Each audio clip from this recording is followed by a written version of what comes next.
We'll hear argument this morning in Case 22-899, Smith v. Arizona. Mr. Sunkelman.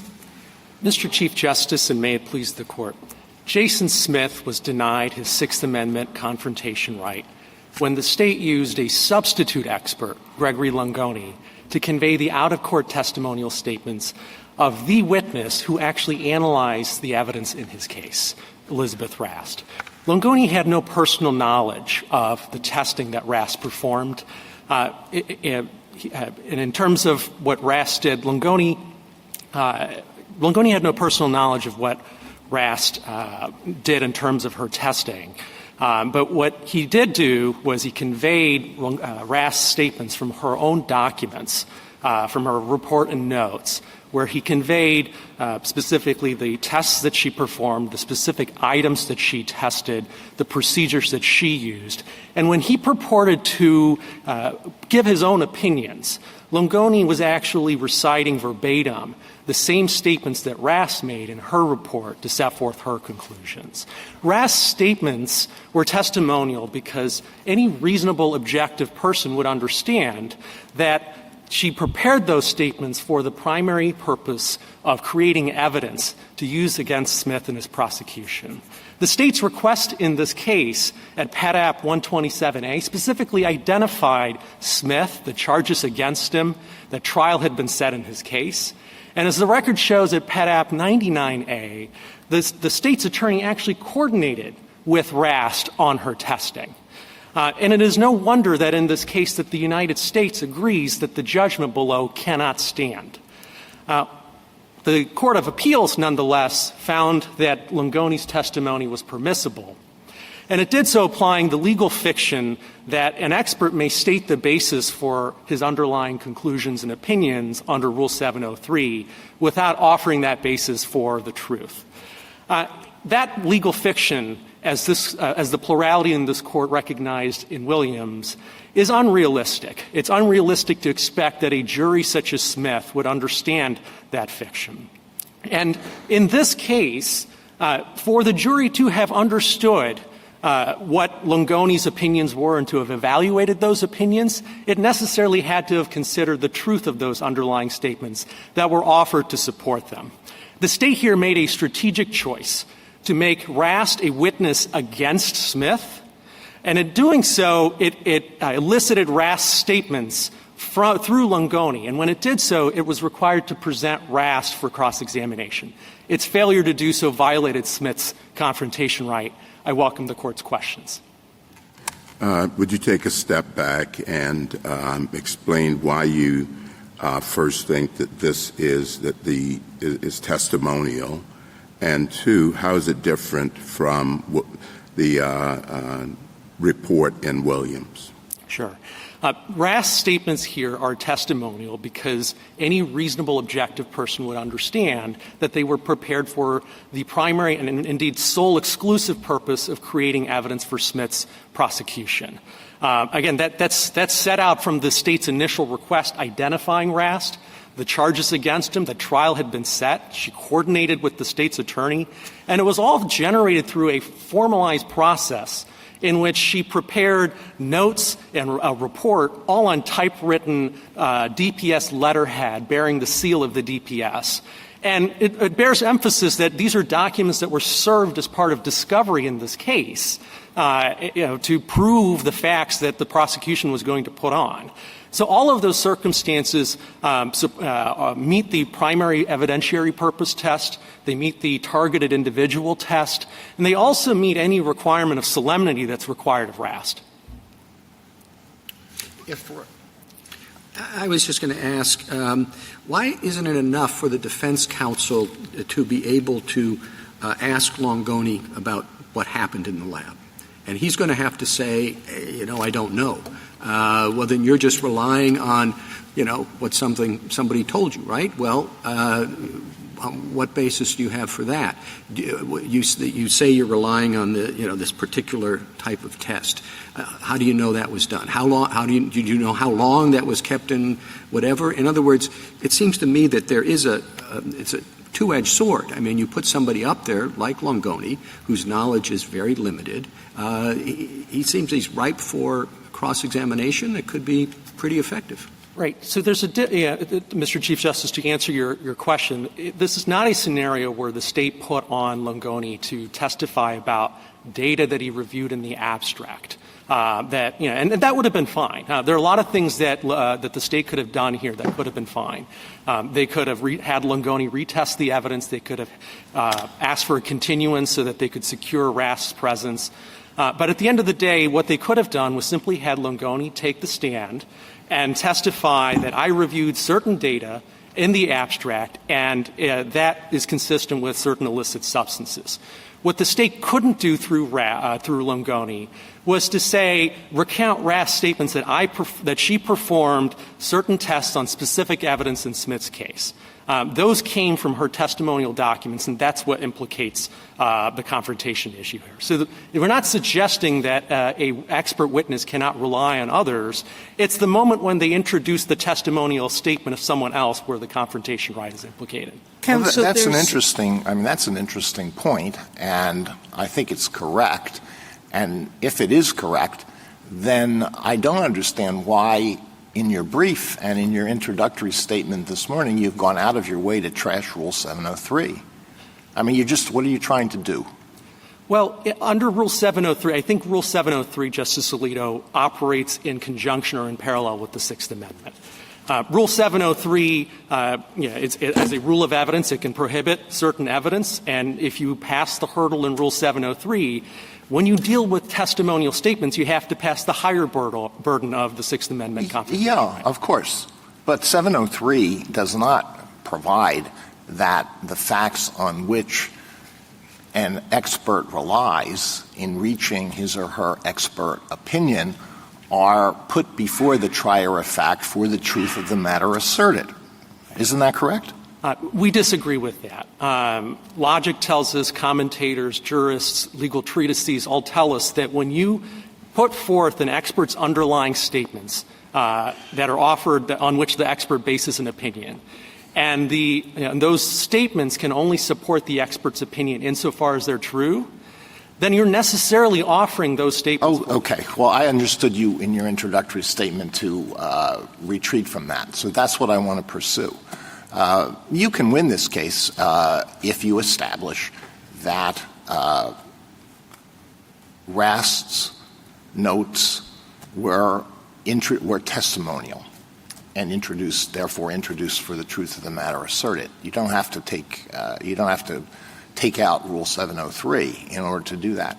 Now, suppose Longoni had testified in the old style by answering a hypothetical question, which is what I understood you to talk about before. Would there be a confrontation clause problem there? If it was simply he was asked to assume certain facts before providing his opinion, we don't think there would be a confrontation violation. Okay. All right. Step 2. This is a trial. Now, this was a jury trial, and a lot of the stuff that was done is kind of mind-boggling. There was no request for an instruction to the jury that they should not accept Rath's statements, the information in Rath's reports or notes for the truth of the matter asserted, right? There was no request for that. That's correct, Justice Alito, but our position is that there was no need for it, because in this case, when you get to an instruction... I understand, but really, I don't understand why a competent defense counsel wouldn't at least do that. There was not a request for a judgment of acquittal on the ground that there was no competent evidence to show that the substances that your client possessed were controlled substances. There was a motion for a judgment of acquittal. Yeah, on other grounds. All right, let me get to the step 2, beyond the hypothetical. So let's say it's a bench trial before a very experienced trial judge. And the trial judge says, look, I've been a judge for 25 years, and I don't need to do with this business with a hypothetical. I know that you, Mr. Expert, Ms. Expert, you've looked at an actual report, so tell me what's in the report and the conclusion, that you drew from the report, and I will not consider the underlying facts for the truth of the matter asserted. Swear in the Bible. I'm not going to consider them for that purpose. I've been a judge a long time. I can do that. Confrontation clause problem there? First off, it's important to remember this was a jury trial. But I understand, but what's the answer to the hypothetical? Our answer is that regardless of whether this case or any case is tried to a judge or a jury, there will still be a confrontation violation here because at the end of the day, the underlying statement is offered for the truth to prove the basis of the expert's opinion. And I think to kind of explain that, if we look at the delta between a scenario where the expert offers an opinion based on a hypothetical set of facts and what occurred here, which is where Longoni specifically stated Rast did certain things, reached certain results, used certain procedures. The delta between that is the truth of the statements. I understand that, but get back to my bench trial. You don't believe the trial judge. The trial judge says, I'm not going to consider this for the truth of the matter asserted. If you, Ms. Prosecutor, Mr. Prosecutor, want to prove that this was meth or marijuana, you're going to have to produce other evidence. The Confrontation clause problem there? Yeah, the problem, we do think so. And the problem I have with that hypothetical, Justice Alito, is that even when it's a judge that's the trier of fact, when you begin with the premise that you're offering a statement for the truth, it makes no sense to say I'm not considering it for the truth. If you're offering it for the truth, what if you're not offering it for the truth? And the judge says, I'm not going to consider it for the truth. Right. And our position is, as we've laid out in the briefing, if an expert's underlying statements are presented and those statements only support the expert's opinion insofar as they're true, then they are offered for the truth in all respects. Counsel, the common law is very different from Rule 703. 703 is a modern rule, isn't it? Yes, it is. In the common law, an expert couldn't even often do a hypothetical. In the common law, they had to be evidence presented at trial from which the expert then offered an opinion, correct? That is correct. And so we've now strayed very far. I take your point in your brief that the confrontation clause under anybody's theory on the bench that's been articulated previously, if the lab technician had written an affidavit, I swear under the penalties of perjury, that I did X, Y, and Z tests, that these were the results, these are my notes, I attached them here too, and the expert got up and read that affidavit without saying, I hereby say, that would be a clear confrontation clause violation. Yes, that's the Court's holdings in Melendez, Diaz, and Bolka. All right. So the fiction of 703, that somehow you read somebody else's notes, procedures, conclusions, I think this is your argument, isn't it? Yes, it is. It's just that, correct? That's correct, Justice Sotomayor. So they gave they gave the game away according to you when they said this was testimonial, correct? That's correct. Because once you just give someone else's testimony and it is the only basis for your opinion, then it's really you being a conduit. It's the policeman getting up at the Star Chamber and reading your notes and saying, this guy's guilty because of that. Put this guy away because he did all these things. That's what a policeman did in the Star Chamber, right? That's correct, Justice Sotomayor. And to carry your hypothetical forward, we can imagine a scenario where a police officer goes to a crime scene and records notes of his or her observations at the crime scene, even generates an affidavit summarizing what he or she had observed. Now, under this Court's precedent, it would be a violation of the confrontation right if the report were introduced without confrontation. It would be a confrontation violation if the notes are introduced without confrontation. Why would that be? Let's imagine that he takes the notes, but he never actually produces the affidavit. I think it depends how close. I mean, if you stretch out primary purpose tests too far, then it covers every antecedent. I mean, if he's just taking notes like window was open, footprint was outside, I mean, that's not created as a substitute for trial testimony in any way. A couple of answers, Justice Barrett.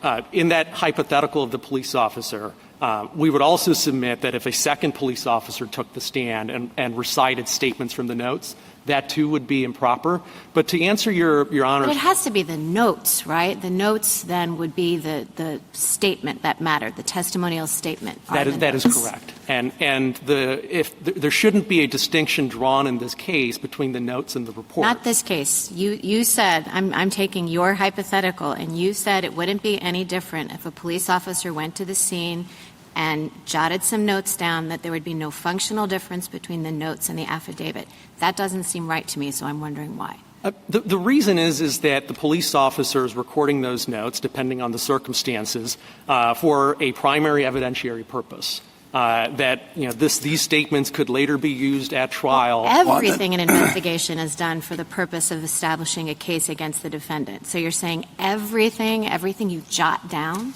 Well, not everything. It has to be a primary purpose, right? So if the police officer, as the court has addressed in past cases like Davis, Hammond, Bryant, Clark. He jots it down for himself. He's never intending to produce it anyways. He jots it down for himself because when he goes back and thinks about the case and thinks about who's going to target, he wants to have his notes there about what the scene looked like. Right.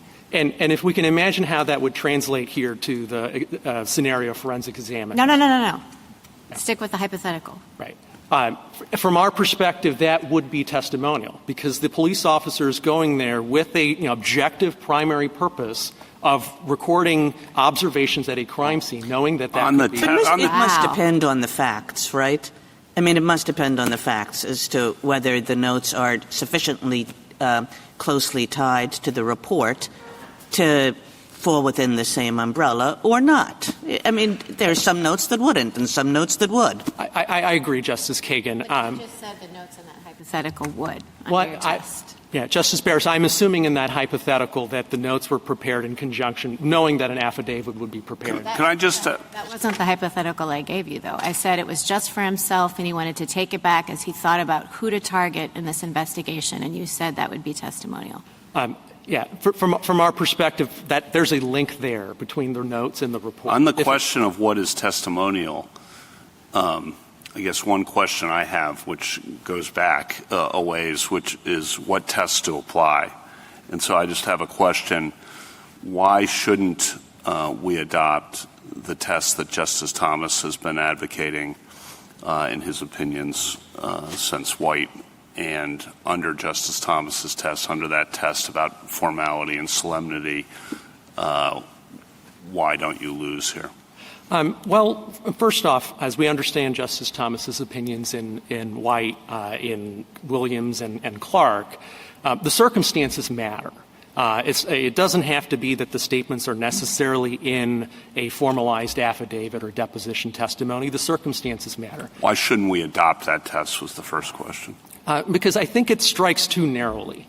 It would preclude the Sixth Amendment from applying to a vast swath of the types of problems that inspired the Confrontation Clause to begin with. It would provide a means for prosecutors to come up with ways to introduce statements simply by making things less formal. And they don't necessarily have to do it in a way that is deceptive. They could enact policies where everything is done. It seems like it'd be more predictable, more easily applied, and therefore helpful in that respect. Do you agree with that? It certainly would draw brighter lines. I agree with that. But at the end of the day, it strikes too narrowly for the protections that are intended by the Sixth Amendment confrontation. And under that test, suppose that test, why do you win here? Right. In this case, the notes, the report, however you want to consider them, they were created as part of a formalized process, a formalized dialogue, if you may. The prosecuting attorney, the state's attorney, coordinated with Rast on her testing. She prepared her statements as part of a formalized process at a crime lab that resulted in her typewriting 9 pages of reports, 3 pages of notes, 3 pages of report, all on DPS letterhead. These things were served. These weren't handwritten notes on scrap pieces of paper. They were served as part of discovery in this case to prove facts. All of those circumstances together reflect a level of formality and solemnity that we feel meets the whatever tests members of this court have articulated. In this report, this is very close to bullcoming, isn't it? Our view is not to Williams. Williams, the report wasn't signed, wasn't admitted into evidence, nothing else, correct? That's correct. Here, like in bullcoming, which Justice Thomas signed on to, it was signed, even though it wasn't an affidavit in its traditional sense. The report was signed. That's correct. And the notes here were attached to that report.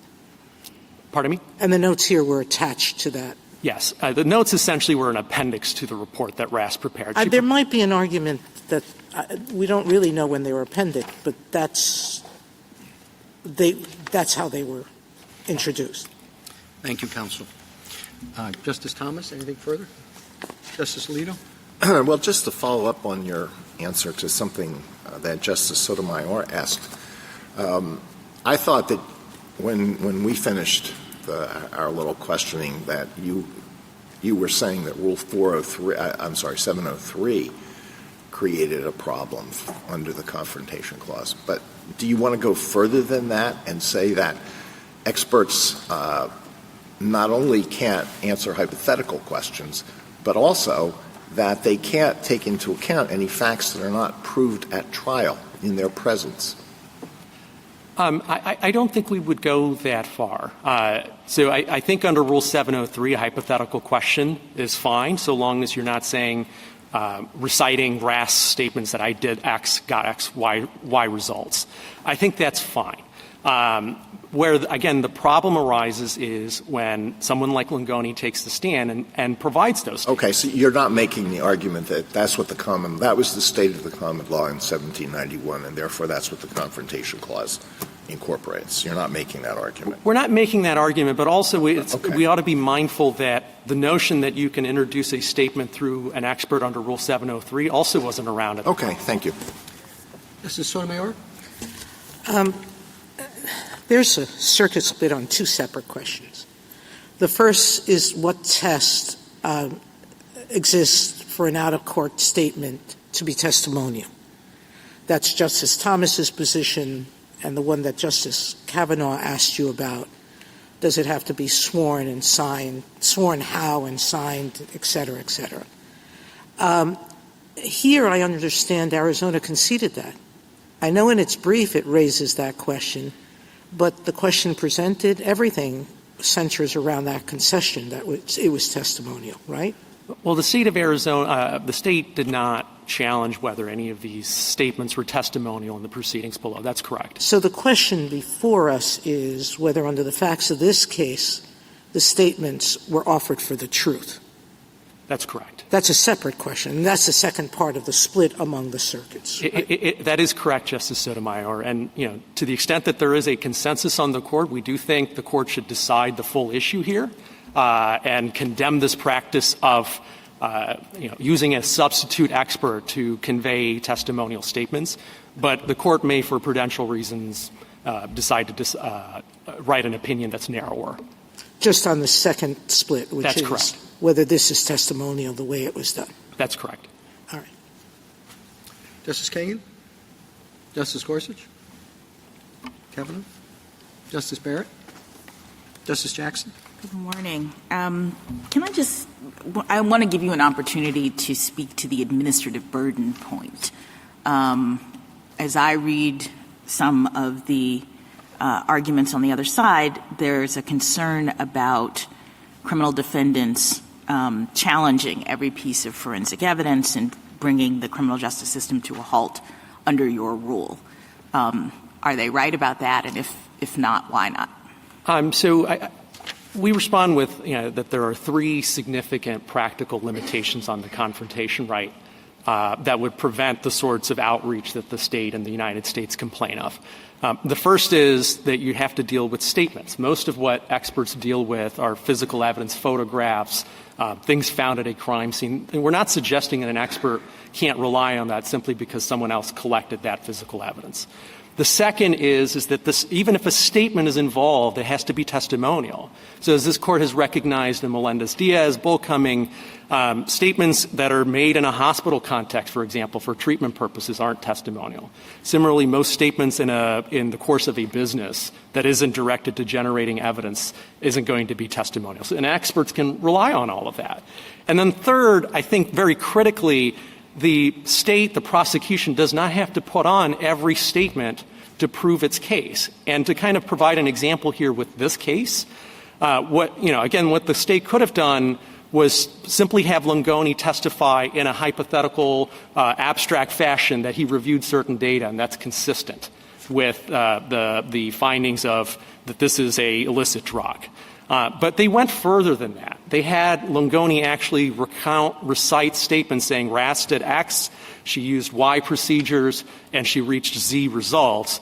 And that, in our sense, underscores the truth of the matter asserted. That is the reason that they are presenting it, because without— And is it your position as well that that really raises the Confrontation Clause problem? Because to what extent could a defendant actually challenge those statements that she did X or Y, because the person who was testifying doesn't know. He's just looking at the report that says that.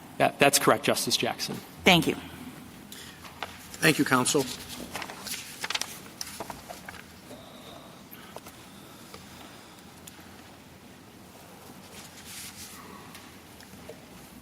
Mr. Fagan? Thank you, Mr. Chief Justice, and may it please the Court. We agree with Petitioner that Longoni's testimony here may have gone too far. Our principal interest is in making clear that careful application of the federal rules can avoid confrontation concerns. Two main points on that. Number one is that there's no confrontation problem when an expert comes up and testifies to the expert's bare fact of the bottom line conclusion that the expert's drawn, like these are drugs. The problem comes in when evidence surrounding that, so-called basis evidence or methodology evidence, comes in. The second point is that methodology evidence can sometimes come in subject to careful limiting instructions in some appropriate cases. It's a little bit hard for me to tell, admittedly, but I think Petitioner largely agrees with us on the first point and to some degree on the second point. So I think the Court can resolve this case narrowly without suggesting that we need Justice Breyer's parade of 13 witnesses every time we want to introduce a DNA match. Do you think that Ms. Rast's notes are testimonial? So I'd like to, Justice Thomas, I think it's very important there to break this into pieces. There are actually three different pieces of Rast's materials in the appendix, and we think you could potentially go different directions with each of them, and they kind of match how we do it in the federal system as well. So there is an attested report on, or close to, signed report on stationery that's 3 pages long. That may well be testimonial. There are some further lab notes about that they aren't quite notes, but they're a little more data about what the material, how the material was tested and so forth. Those may or may not be testimonial. I'd need to know more about exactly how they were prepared and for what purpose. They may not be testimonial if all that was intended to go into court is that one report I mentioned earlier, which is like the first 3 or 4 pages of the PEDAP. And then third, you have kind of just Rast's notes. And by and large, we think those probably aren't testimonial. In particular, they contain materials the petitioner appears to agree don't implicate the Confrontation Clause, like the graphs from the gas chromatographer mass spectrometry machine. So why do you... There are a lot of mays and probablys in your presentation this morning, and they were in your brief as well. You began by saying you agree with petitioner that, that may have gone too far. Petitioner's position is actually a little more than that. They think it did go too far. What is the basis of your reservation? Well, Your Honor, I think there is some dispute between the parties as to how the jury would have understood this. The degree to which Rast may have been Longoni may have been testifying sort of verbatim from Rast's notes, or how well the jury might have understood that to be the case, and we're not really taking a position on any of that. All that said, if the Court wanted to narrowly reverse this case, we think this is a much easier case than a case that we think would follow scrupulously under the federal rules. And we think under the federal rules you could have done something like this in a case like this. There'd be basically 3 steps to it. Longoni testifies to his independent conclusion that these materials are drugs, saying that he reviewed the GCMS data that even petitioner agrees is not testimonial. Second, there'd need to be some chain of custody evidence that could come in, as it did in this case, from Longoni himself, based on his personal familiarity with the procedures of the lab, that would at least supply circumstantial evidence that connected up the bottom line conclusion he's drawing with the case. And then at that point, as you pointed out, Mr. Chief Justice, the defense could just savage him for not having an appropriate basis here. But we think those two things would at least get you over the line to sufficiency, which is in any event, a state law or federal law evidence issue, and it wouldn't present any confrontation concerns, because even if you gave the jury a not for the truth of the matter instruction in a case like that, I think the jury would be very confused. What am I not considering? Thank you. But if I can understand, Mr. Fagan, your position and why it is that you're not supporting the state, as you do in most cases, I'm just going to read you a portion of the testimony, and you tell me whether this is appropriate or not, and, whether, that's fine, or no, that's the reason why we're not supporting the state as we usually do. So this is after Mr. Longoni gets up and they establish that he's reviewed the RAST report and also the RAST notes. So the prosecutor says, did you notice whether the policies and practices that you've just described were followed? Because he's also described the lab's policies and practices. And he says, yes. Prosecutor, were they followed? Yes. From your review of the lab notes in this case, can you tell me what scientific method was used to analyze item 26? Answer, yes. The microscopic examination and the chemical color test were used. Question, that was done in this case. Answer, yes, it was. Question, was there a blank done to prevent contamination? Answer, according to the notes, yes. Now, is that the kind of thing that you think there's nothing else going on there than the truth of the matter asserted? So for that, Justice Kagan, I'm going to go with option B. That is why we are not supporting the state as we usually would. But I'd emphasize that if there were Because more... explain that a little bit further. I mean, I get to the second part of your answer. I don't mean to cut you off. But that is why you're not on the other side. Because what?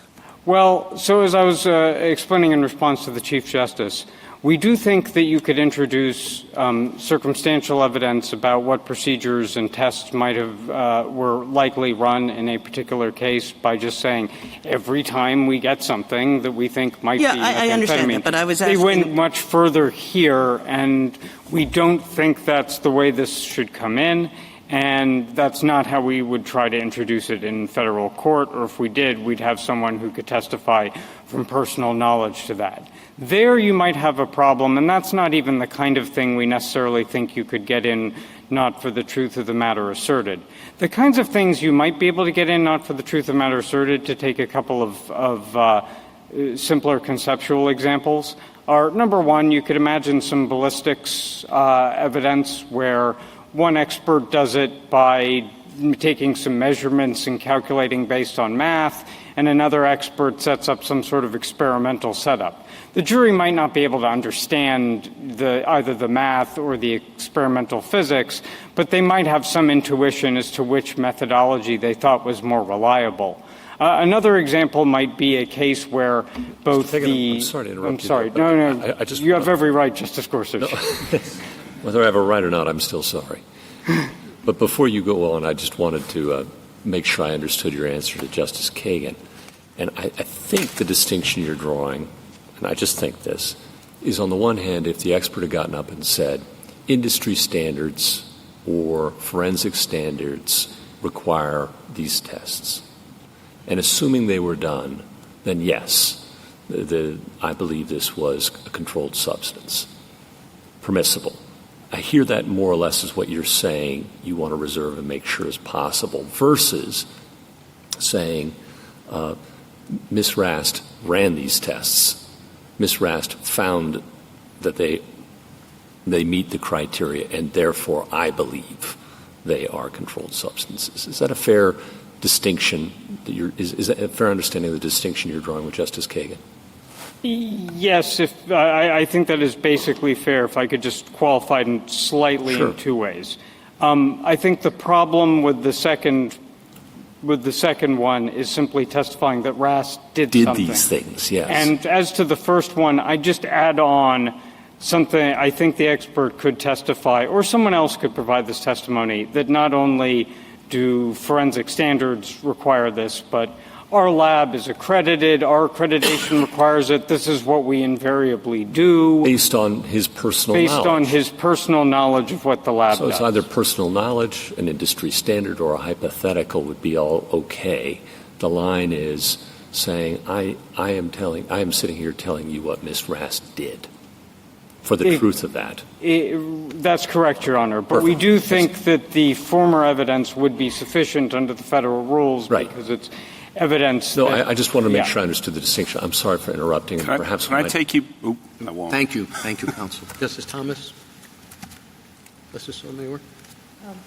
Just to follow up at the end of the questioning of petitioner's counsel, I understand that only about 3% of criminal drug cases ever go to trial. I think that's true. Generous, actually. I think that's true of most federal trials. So yes, Your Honor. most people, most cases go by plea and you don't need an expert at all, correct? I don't think that's quite correct, Your Honor, because, of course, we don't know when they're going to plead, and we've had cases where we get all the witnesses lined up that we need. Absolutely. And they plead at the last minute, and they have every right, and I don't... But we're still talking, Yeah. I mean... Sorry. The statistic is at least 85% are pleas, correct? Well, California has the rule that petitioner wants. Are you aware of some massive problem in California with Your Honor, the prosecution being able to prove its case? I don't think they have a rule that either precludes an independent expert, an independent reviewer from testifying, or a rule that requires a parade of witnesses. And you don't have to take my word for it. You can look at the Alameda PD brief, which just describes the California rule as really going to the kind of basis evidence that I've been talking about today that may or may not be problematic. Then I phrased the question wrong. California follows the rule as you understand it, and we don't have a parade of witnesses, correct? I think California may follow a somewhat stricter rule than the one we'd urge in the federal courts, but they don't go all the way to a point where I don't even think petitioners urging the court to go, but they really don't go all the way to a rule that says this kind of thing is out. Mr. Fagan, my bottom line is the parade of horribles is not happening.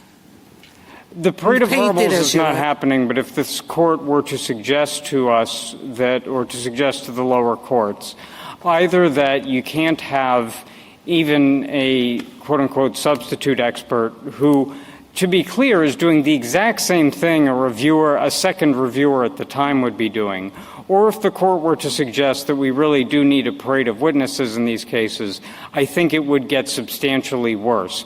Not necessarily because the cases would go to trial, but because defendants, and I don't begrudge them this, would have every right to put us to our proof, see if we can actually come up with the 13 witnesses we need at once, and only then deciding to plead. And I think all right, you want to qualify everything. You've answered the question. Thank you. Justice Kagan? Discourse?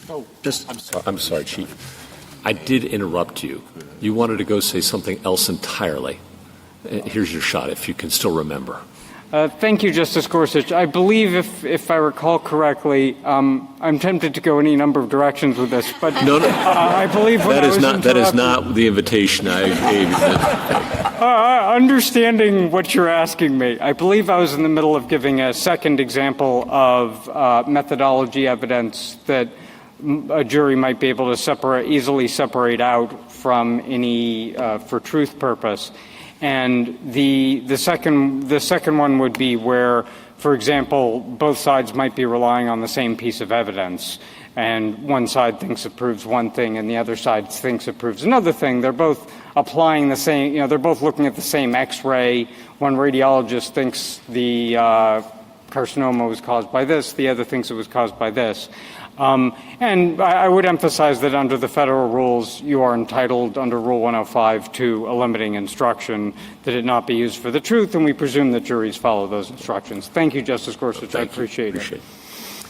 Justice Kavanaugh? Can I take you back to your answers to Justice Thomas at the beginning about whether it's testimonial? What test were you applying?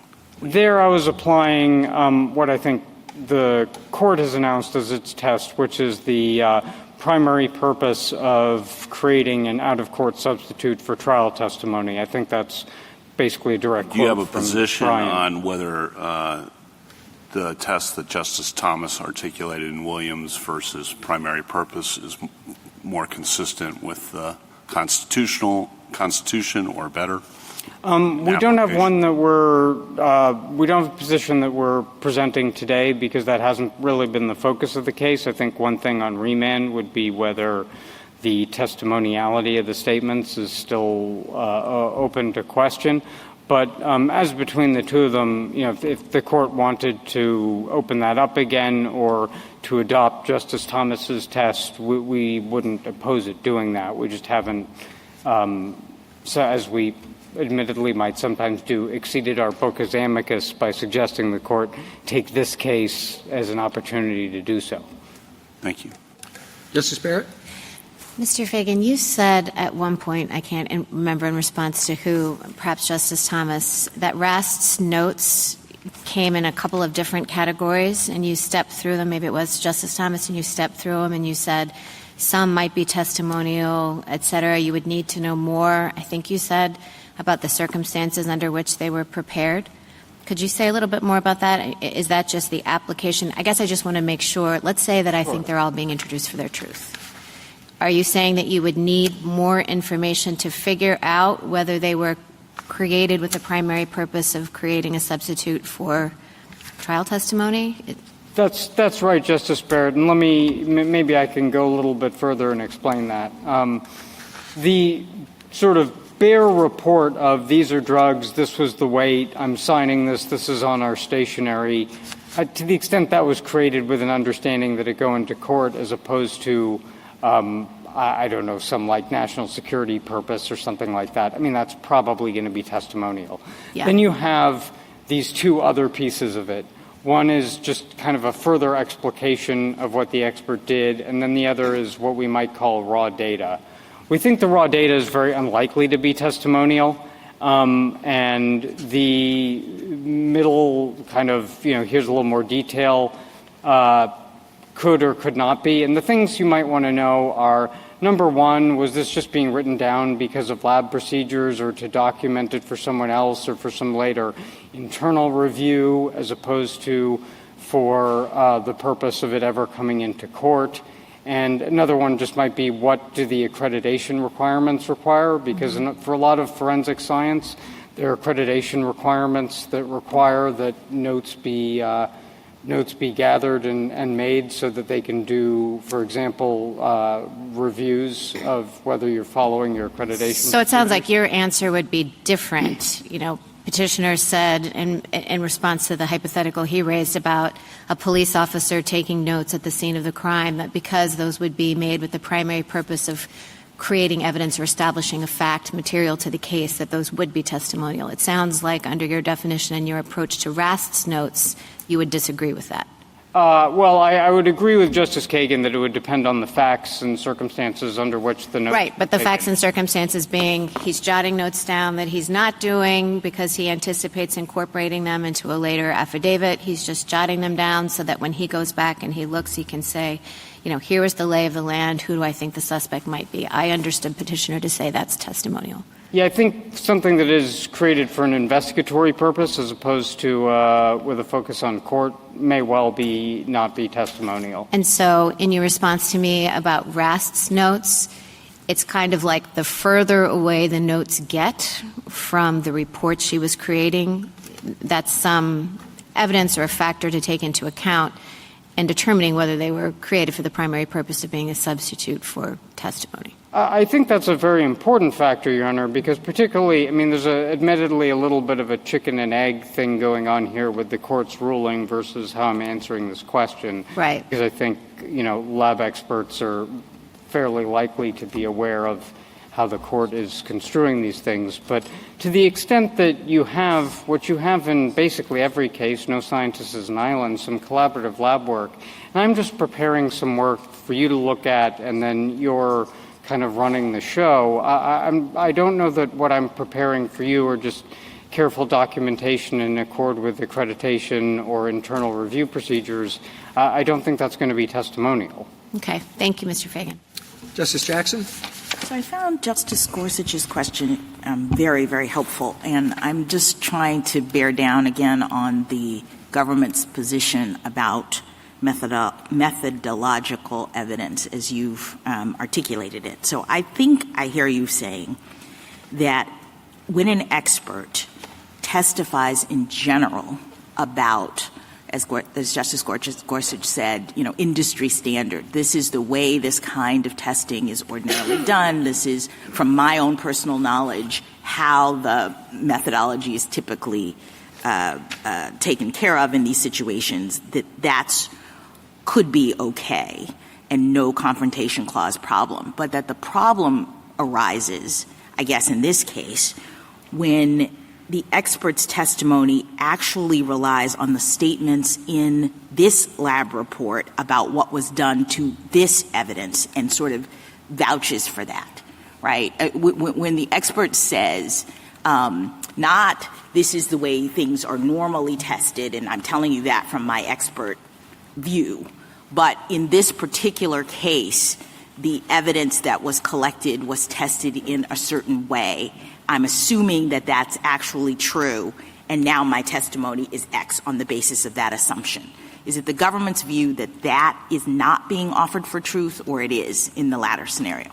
Well, let me just make one thing clear on your first scenario. Yes. The general evidence that the witness could testify about through personal knowledge, essentially they're a fact witness on this. It doesn't even need to be the same expert. Could be very specific to this lab as well. It doesn't just have to be it doesn't have to, accreditation. but it's not specific to the testing of this evidence necessarily. That's the distinction I'm trying to make. Okay, and then as to the second, I guess there were a couple of different pieces in there. One would be if you really just had testimony like, this was done in this case, I know it, that would be, we're not arguing that would be permissible. If, depending on exactly and that's because why?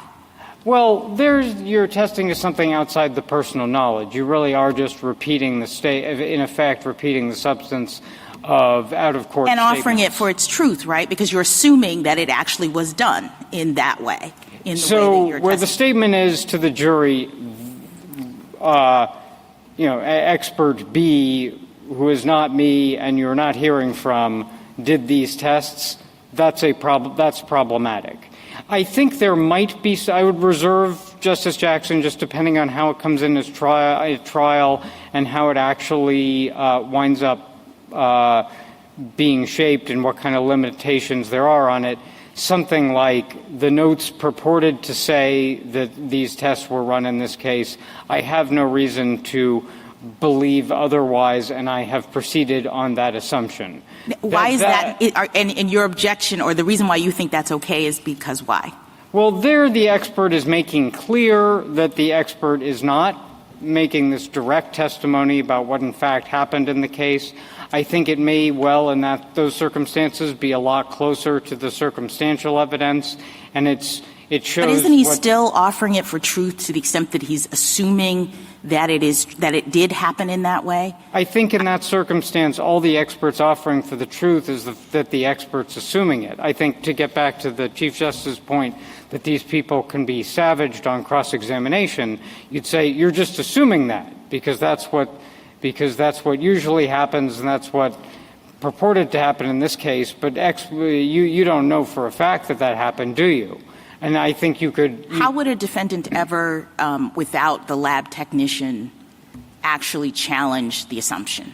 Are you saying the confrontation clause doesn't speak to the defendant's ability to challenge the assumption in a meaningful way? First of all, Your Honor, I just want to be quite clear that we don't think that testimony has to come in the way I was just describing to you for the expert to testify. I think the expert can testify very simply at a somewhat higher level of abstraction in line with what I was but if he explaining to doesn't, Chief my Justice. question is... But if he does, then I think where the defense gets its opportunity to cross-examine, and again, nobody is actually saying in this circumstance that the expert did these things, that the testing analyst actually did these things.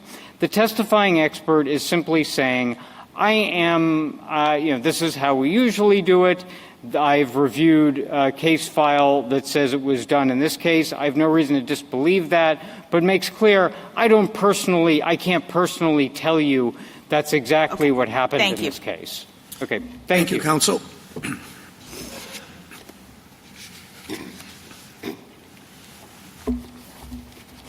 Mr. Samuels.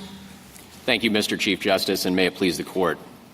This Court has long been clear, and Petitioner, I don't think, disputes, that evidence that is not offered for the truth of the matter asserted, is not offered to prove the truth of the matter asserted, does not implicate the Confrontation Clause.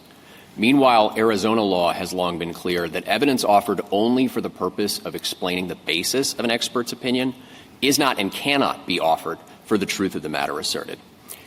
In a case like this, everyone agrees that a testifying expert like Longoni cannot serve as a mere conduit for the conclusions of a testing expert like Rast. That's just not what happened here, though. Longoni explicitly testified that he could form independent conclusions and then testified that he had formed independent conclusions and revealed what those conclusions were. He based those conclusions on information in Rast's notes and the computer-generated graphs from her testing.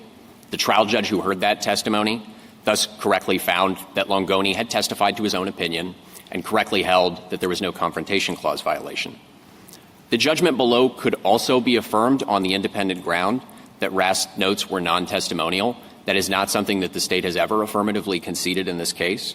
The notes, which were the source of the statements here, were neither prepared to be a substitute for trial testimony, nor were they sufficiently formal or solemn to qualify as testimonial.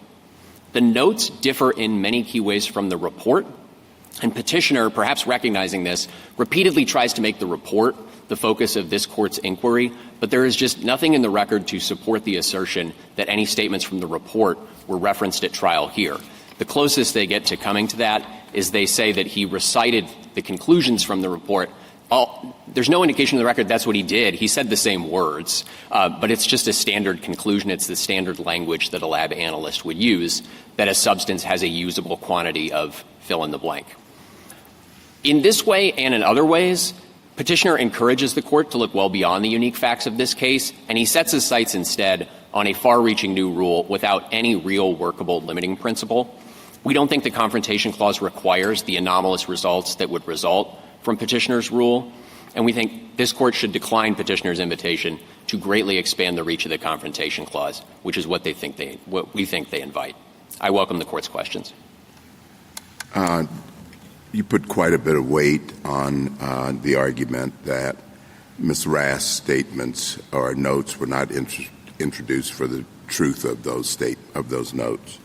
But if they were inaccurate or just flat out wrong, what would be the value of Mr. Longoni's testimony?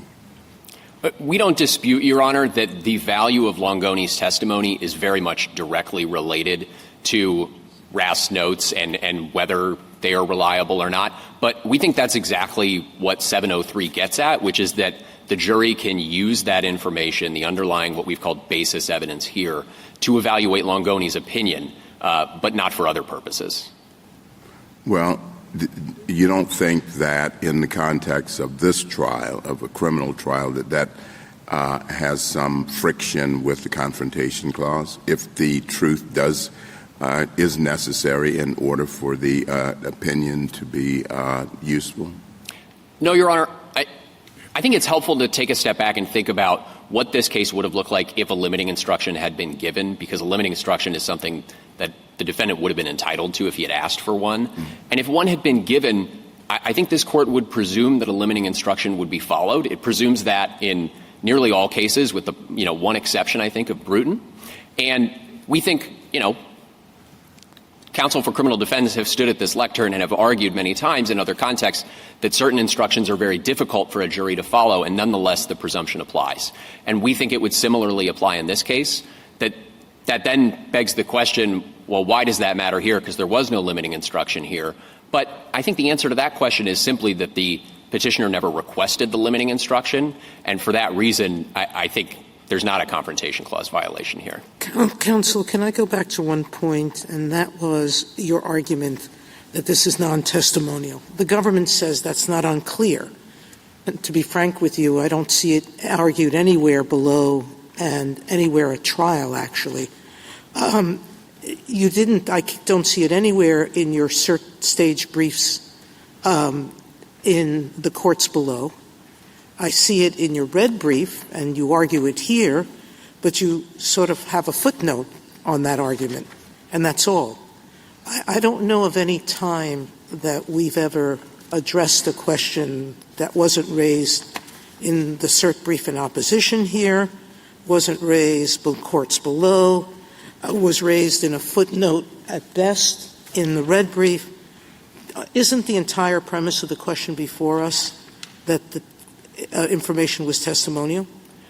I don't think so, Your Honor. I'd like to say a couple things about that. Let me start with the red brief and maybe No, rewind. why don't you work with the court below? Where did you argue that in the court below? Happy to proceed in the other fashion. Okay. So in the Court of Appeals, there was a citation to Justice Thomas's concurrence in Williams, which was only helpful for the state on the testimonial question. Have we ever had a case where a mere citation preserves such a consequential argument as overturning precedent? Where did you point out that that all components of this report were not testimonial? And candidly, Your Honor, we didn't further develop the argument in the Arizona Court of Appeals. Okay. So now come here. Or in the trial court, am I right? No, I mean, I don't think that there was any reason to discuss it in the trial court, given that the trial court's ruling was what it was on the other question. Yeah, in both the Arizona courts, and then also in your the filing that you filed in the Arizona Supreme Court, although they never took the case. But in all these filings, everything was about the truth of the matter asserted. Well, in the trial court, that was the focus. In the Court of Appeals, like I said, it was, except for this citation. In the Arizona Supreme Court... it's a citation in like a 30-page brief, which clearly focuses on, the first question that you started when you got up to the podium, you started with. It was all about that. It was all about the hearsay question. I take the point. That was certainly the primary focus in the state courts. I would like to explain why, which is it had been settled for, I think, a little more than a decade at this point in the Arizona courts, that first preliminary question, the not for the truth question, settled this case. I mean, this was a case decided in an unpublished opinion without oral argument in the Arizona Court of Appeals on that question. And so the state didn't develop a testimonial argument right there. But I think there was never going to be any relevance to that argument unless the very unlikely event that this court granted certiorari. Now, I would like to talk about what perhaps looks less unlikely now. But I would like to in talk hindsight. briefly. Yes. Our briefs here, because I think I would disagree with some of the premises of your question, Justice Sotomayor. In the red brief, I think we spend 9 or 10 pages talking about whether these statements were testimonial or not. 11 pages. 11 pages. Thank you, Justice Kavanaugh. Yeah. No, I agree with you. It's been totally briefed here. The question is whether it's been forfeited below. Understood. And last thing I'll say, because this is maybe the last brief I haven't mentioned yet, is in our brief in opposition at the cert stage, I think even petitioner understood us to be arguing that Justice Thomas's view supported our case here. Again, that's only helpful on the testimonial question. In their reply at the cert stage, they say, they assert that we didn't dispute that this was testimonial under the tests applied by the plurality or the dissent in Williams. Notably absent from that is Justice Thomas's view, and which we laid out and talked about how it, again, not developed with very specific facts. I don't dispute that, but did talk about how that. Can I talk about the substance of the testimonial question for a minute? I want to start with this the report question, which I think Mr. Fagan said, on any test that we've ever used in this court is pretty clearly testimonial. And I think you sort of acknowledged that by suggesting that the real thing is, he'd only relied on the notes. But is that really true? I mean, I'm just going to read you some places where the witness really couldn't seem to answer questions without, reviewing the report. So there's a question, did your review help show how State's Exhibit 26 was tested in this case? And Langoni says, may I review the report, Your Honor? Court says you may. Another question, do you know who was responsible for intake? Langoni says, if I may refer again to the report, Your Honor. The court says you may. Another question, did you also look at what was done to item 28? Langoni says, again, can I refer to the report, Your Honor? The court says you may. I mean, this report is all over the transcript. The word report, Justice Kagan, is all over the transcript, and we made this point in the brief, but I want to emphasize a close look at the record reveals he couldn't possibly have been looking at the report for those statements. So I think you're looking at Pet App 40. That first question, did you review how State's Exhibit 26 was tested in this case? And he's, referencing to the report at that point. That information is not in the report. So I take that point, but it just sort of shows how, in this case, he's up there on the stand, and he has both the official report and some of the notes in essentially an appendix. And he's kind of going back and forth between them. And, that just shows how closely related the two were. That's what he prepared from.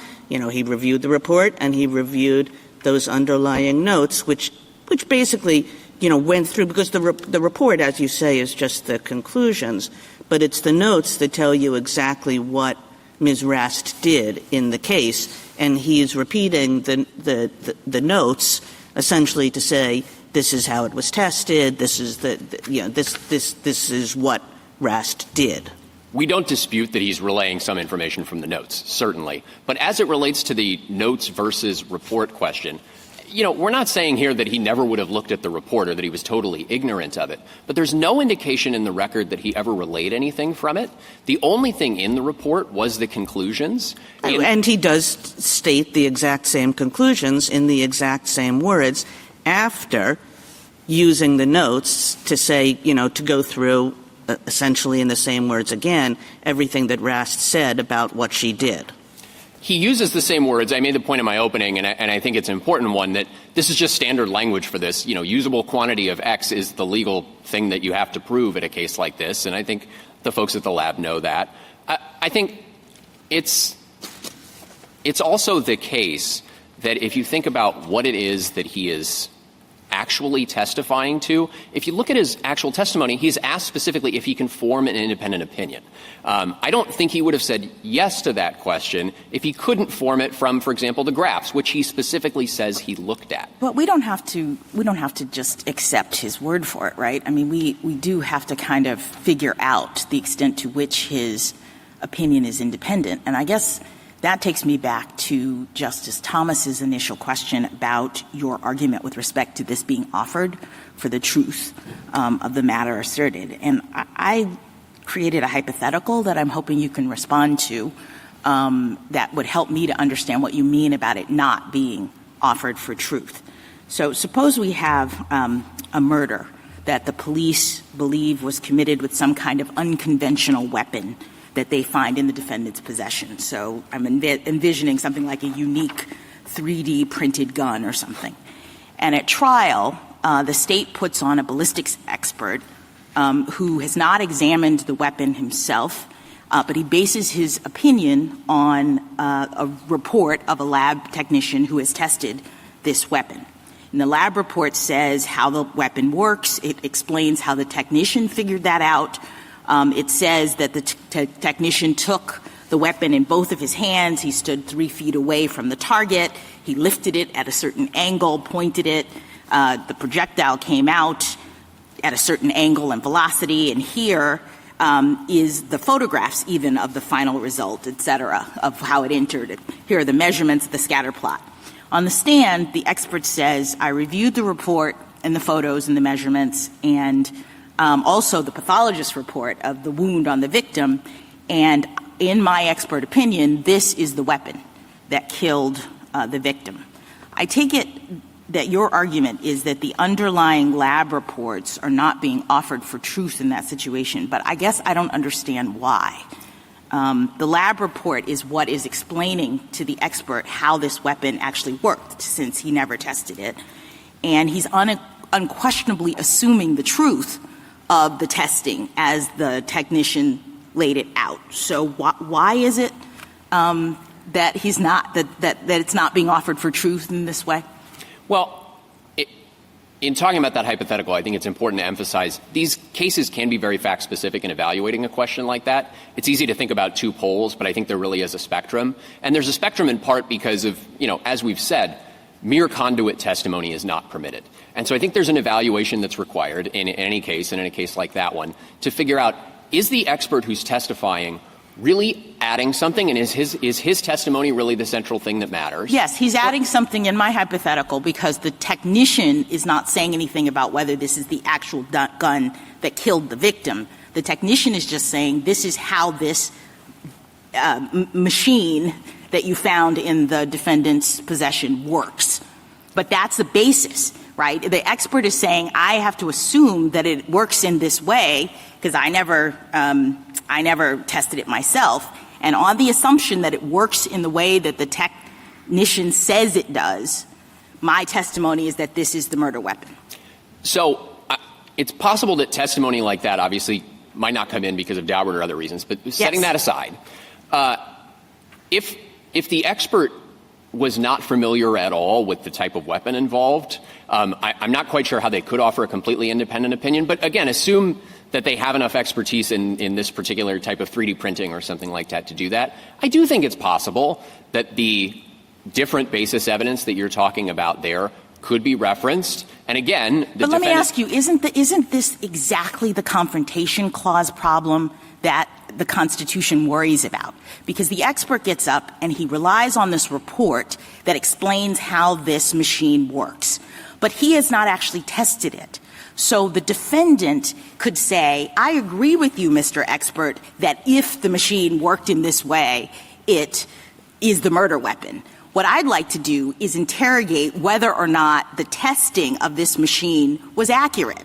And what you haven't done, State, is presented to me the person who actually tested it. I want to say, says the defendant, that the photographs that are here are not really the photographs. This is not what happened. Or that you didn't really stand only 3 feet. You stood a lot closer in order to make this result. But I can't do that because the expert is not, the person who tested it is not before me. I feel like that's the real problem that the Confrontation Clause is about and that you'd say I couldn't do without a Confrontation Clause issue. I just think expert testimony is different in several ways, and I think that is well established for quite some time. And it's different in a few ways I think that really matter here. One is under 703, there's going to be an instruction if the defendant requests it, and the jury, we would presume, would follow it. And I think that that's really important in this context. And so I'm just not sure that it is what the Confrontation Clause is designed to get at because the jury would be told not to consider it as substantive evidence. I also think in the context of expert testimony, this is maybe a less important point, but it's still worth noting that there are other ways to confront expert testimony that are available that are not available in other contexts. So folks from this court and others have noted that the defendant could subpoena the analyst, but set that aside for a moment. It's also the case that defendants can hire defense experts. They'll have disclosures about this testing before trial. They can attack this in other ways. And so I'm not sure that necessarily is critical to the Confrontation Clause analysis, but I do think it's worth noting that it makes expert testimony, it's yet another way that expert testimony is different from the percipient witness testimony that we think lies really at the heart of the Confrontation Clause. You mentioned, I'm sorry, please. An expert's opinion is always worthless unless the facts on which the expert relied in reaching the opinion are true. And so if we were to say that an expert cannot that any time an expert testifies based on facts, that suggests that the facts are true, regardless of whether they are the facts are omitted because of a hypothetical, or the trier of fact knows or is instructed that they're not admitted for the truth of the matter asserted. I don't know what's left of expert testimony, but there's the problem of whether those facts are proved. So here, what evidence in the record shows that the substances in question were meth and marijuana?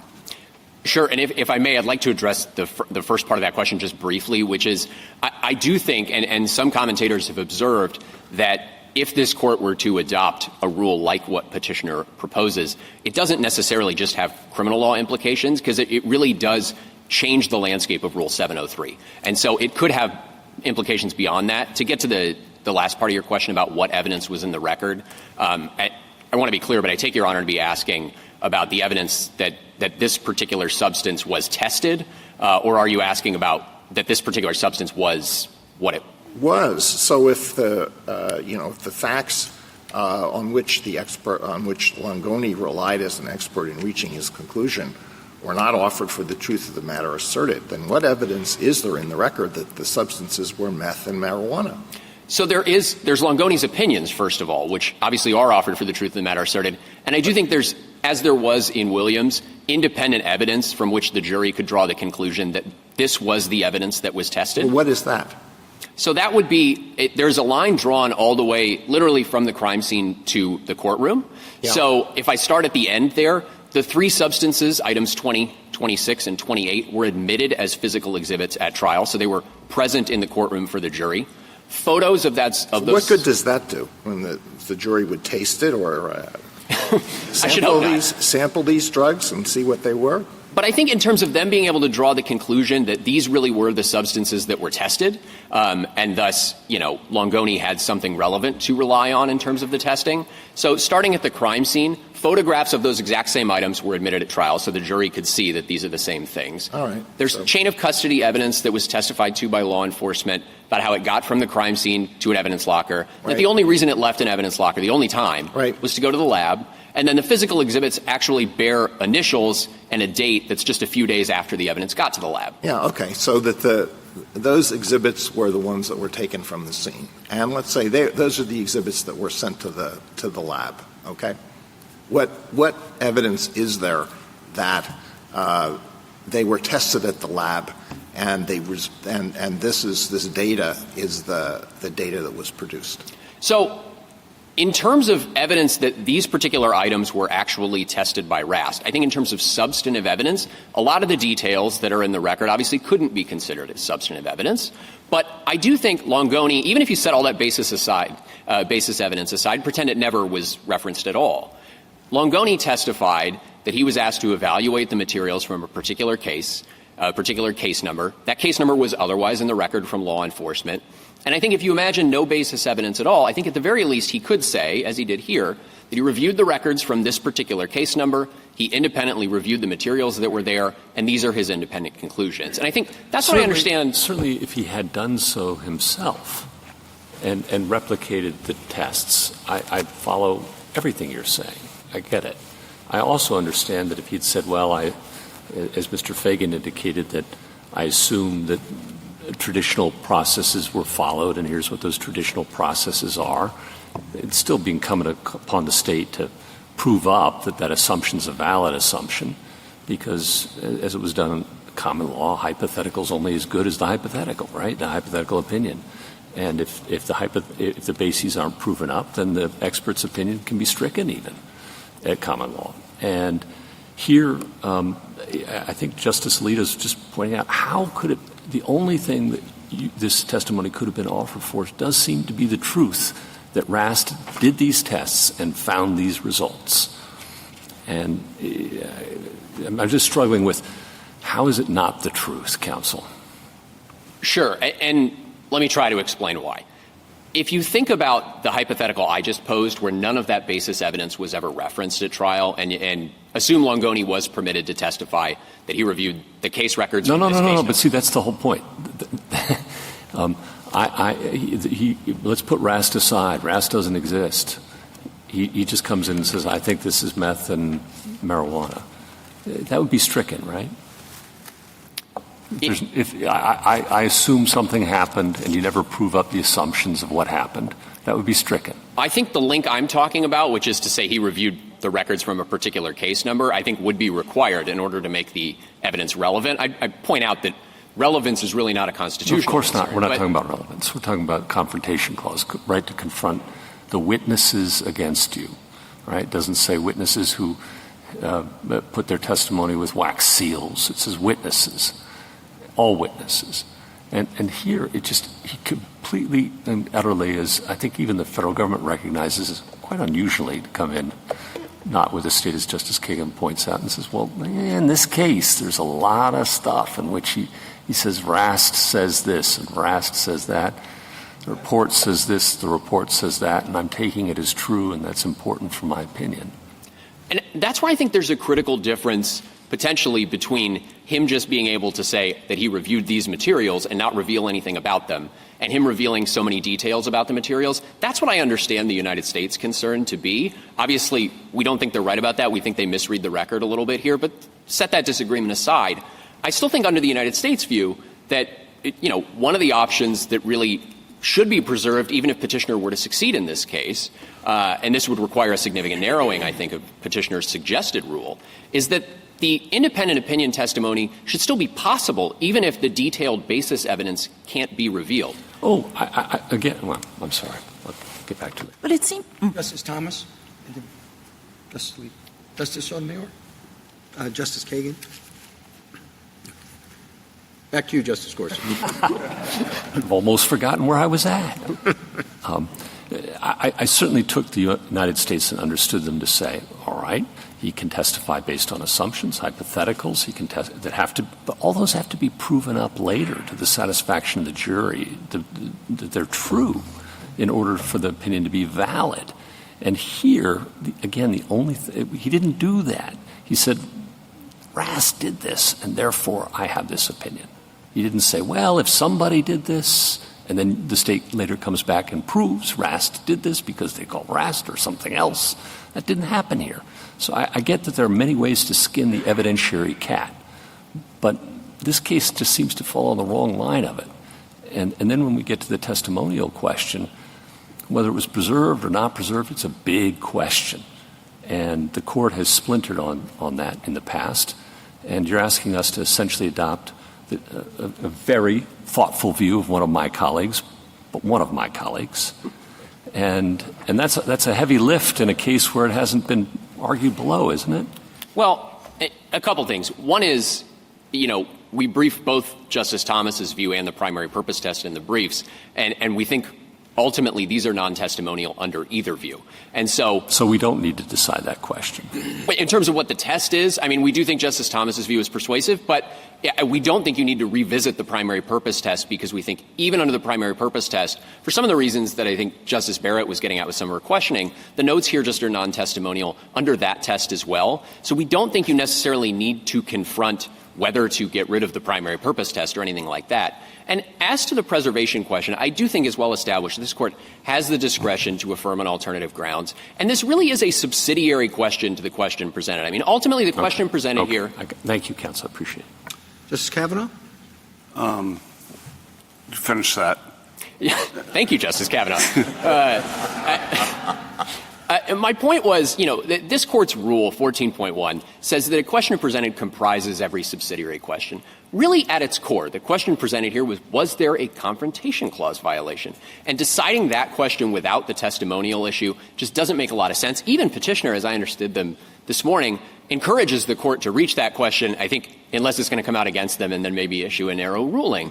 And I just think that this Court really should reach that question. I think there's adequate briefing in front of it. I would also point out, to the extent that the Court is concerned that the question presented assumes that statements are testimonial as it's framed by Petitioner, that was exactly true in Bullcoming. Nonetheless, it was a significant focus in this Court. And again, in Williams, Petitioner tried to reframe the question that way. 5 justices found that this was non-testimonial.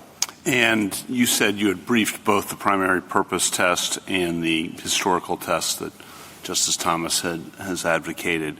If you were to lose under the primary purpose test but prevail under the Justice Thomas test, then you would say we should consider which test is the better test, I assume. Yes, and I'll do one better and make it less blatantly outcome determinative. In that, no, there's nothing wrong with being. That's you're as an advocate, that's fine. But go ahead. Well, my point is only that we think Justice Thomas is right regardless, but we just ultimately don't think the court necessarily needs to revisit the primary purpose test. And we recognize that's the test the court has applied. And so, while we think Justice Thomas is right, we just don't think you need to reach that question here. Thank you. Justice Barrett? You didn't ask us to overrule Davis in the cases setting forth the primary purpose test. No. And again, I think the reason for that is that under our view, we win under either of the tests. These are just non-testimonial statements either way. And so we just don't think it's a question that this court needs to confront in this case. It might want to confront it down the road. Justice Jackson? Yeah, I just am trying to understand the extent to which it matters that the testifying witness in this case actually revealed the source of the statements. There's been a lot of talk about how, and this is primarily from the SG, and I apologize because I didn't ask him this, but what's really problematic here is that when he was on the stand, he was basically saying, well, the lab technician said X, Y, and Z. The report she wrote said X, Y, and Z. And I guess I'm not sure that it really matters in terms of whether or not we think it's problematic. So could you speak to that? Certainly. So I do think the core disagreement between us and the United States is, they say in their brief that Longoni appears to have possibly served as a mouthpiece for Rast's conclusions, testimony, et cetera. Obviously, we disagree with that assessment of the record, but we do think it matters to some extent. So assume the court is, persuaded by the United States view, or at least is heading in that direction, and thinks too much of the basis evidence came out here, or the way it came out is problematic in some ways. We do think it's still important to preserve the possibility to offer independent opinion testimony, even if the basis evidence itself can't be revealed. And this was what I was trying to get at with But is Justice that really Gorsuch. possible? And again, yes, you were trying to get at that with Justice Gorsuch, and I guess I'm trying to understand. So you think there's a difference between an expert who says, my opinion is that this is drugs because the lab report said so, right? That's world one. He's testifying to that on the stand, versus the expert who says, my opinion is that this is drugs, period. But it turns out that the only reason, the basis for him saying that was because the lab report said so. Well, in the hypothetical scenario I'm envisioning, he would reveal what he's looking at. He would say, I was asked to pull the records from this case number. I pulled them. I looked at them. And here's my independent conclusion without telling you anything. No, he'd say it was independent, but that's the question. Is it really independent if he hasn't done the testing on his own, if he has no other basis for determining that this is drugs other than what the lab report said? Does it matter that he reveals that, or that he just says, this is my, quote, independent position? I think it matters a lot, especially as a practical perspective. So take this out of the drug context and put it in the DNA context for a second.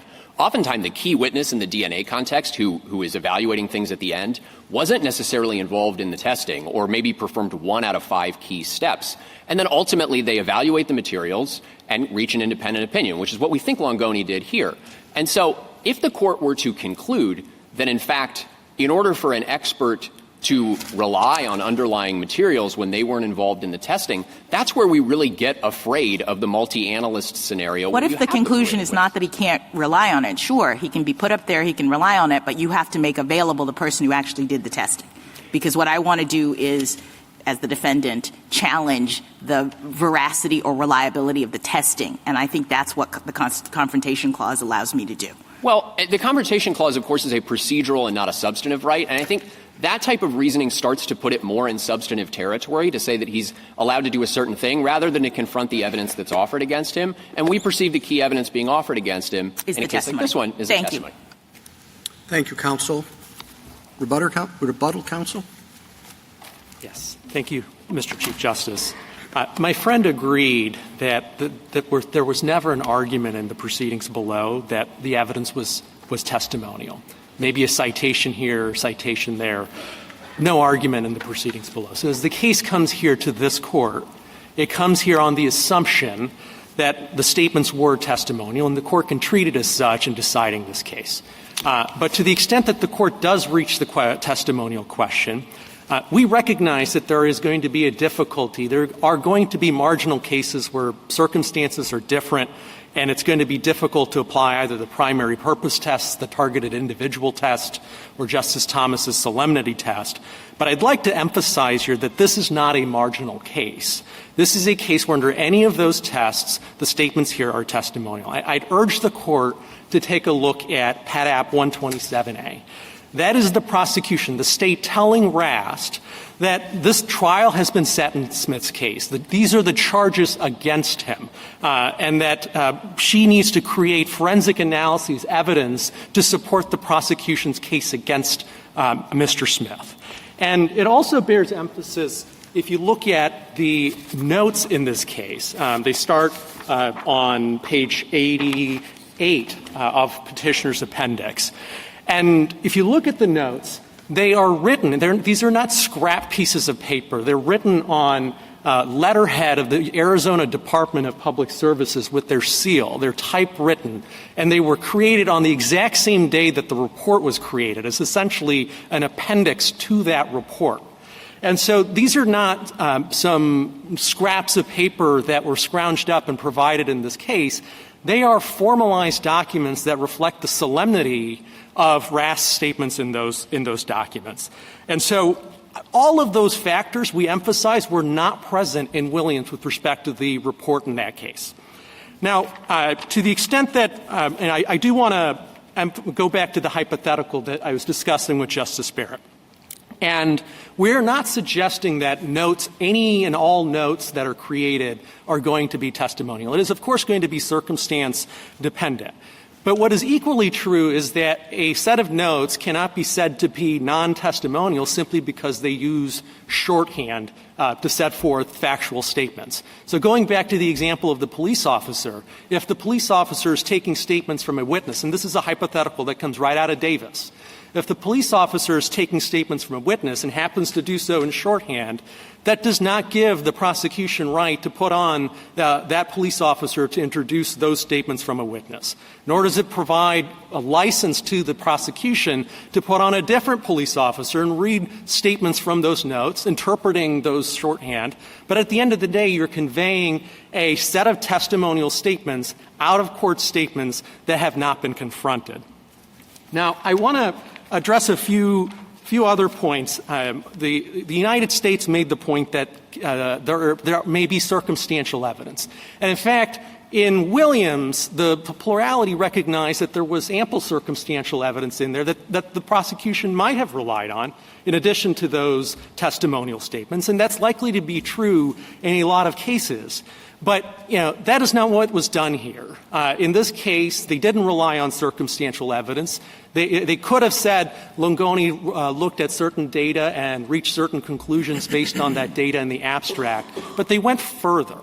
They went further by having Longoni recite and recount from Rast's statements the specific items she tested, the particular procedures she used, and the results she reached. And the reason, and of course, if the state rested on circumstantial evidence, their case would be much not as strong, certainly not as strong. But the strength of their case, as has been noted, is not a confrontation issue, and it doesn't raise a confrontation violation. The reason that the state recognized that it needed to introduce Rast's statements into the record through Longoni is that it strengthened their case. And that, in a nutshell, underscores why her statements were being offered for the truth of the matter asserted. One other point I'd like to address, which is this notion of a limiting instruction. My friend at the state indicated that several times that Smith did not request a limiting instruction. It bears emphasis that you get to the notion of a limiting instruction only after you have a legitimate non-hearsay purpose for admitting the statements in the first place. If in the first instance they are offered for the truth, such as when the statement is, would support the expert's opinion only insofar as it is true, then it makes no sense from a logical standpoint to tell the jury, do not consider. Thank you, counsel. The case is submitted.